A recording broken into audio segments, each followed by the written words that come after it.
दुर्ग की क्या कहते हैं? कुंजी। तो रणथंभौर दुर्ग की कुंजी कौन से दुर्ग को कहा जाता है? झाई, चाइन या छाण दुर्ग को रणथंभौर दुर्ग की कुंजी कहा जाता है।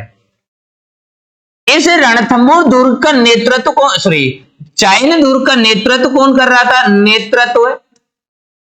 नेतृत्व है, तो इसका नेतृत्व कर रहा था गुरदास सैनी। गुरदास सैनी, गुरदास सैनी का जिक्र मिला है हमें। सैनी का जिक्र इतिहास में हमें रणथंभौर दुर्ग को जब पढ़ते हैं उस समय मिलता है। गुरदास सैनी जो है वो चाइन दुर्ग का नेतृत्व कर रहा था।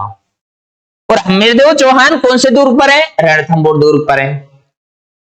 तो जलालुद्दीन खिलजी, सोचिएगा आप, दिल्ली से सुल्तान की सेना आ रही है बच्चा। दिल्ली से किसकी सेना आ रही है? सुल्तान की सेना।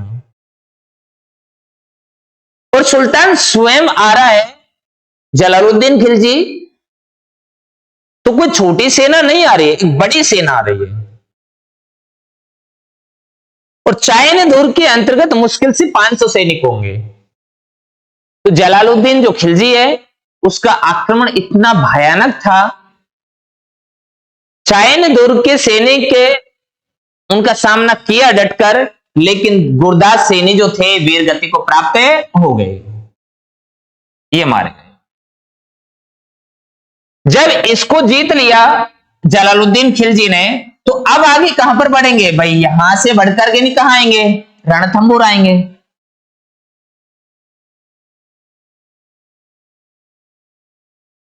किसकी सेना आई है? अलाउद्दीन खिलजी, जलालुद्दीन खिलजी की सेना आगे बढ़ी। और कौन से दुर्ग की घेराबंदी की है? रणथंभौर दुर्ग की घेराबंदी कर दी।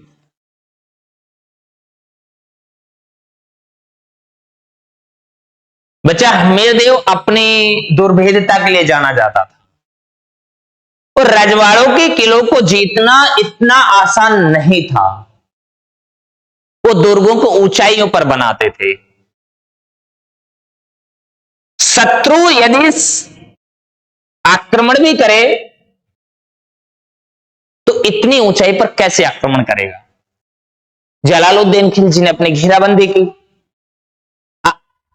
हमीरदेव चौहान ने कहा ठीक है जलालुद्दीन, आप घेराबंदी कीजिए, आप अपना काम कीजिए, मैं मेरा काम करता हूं।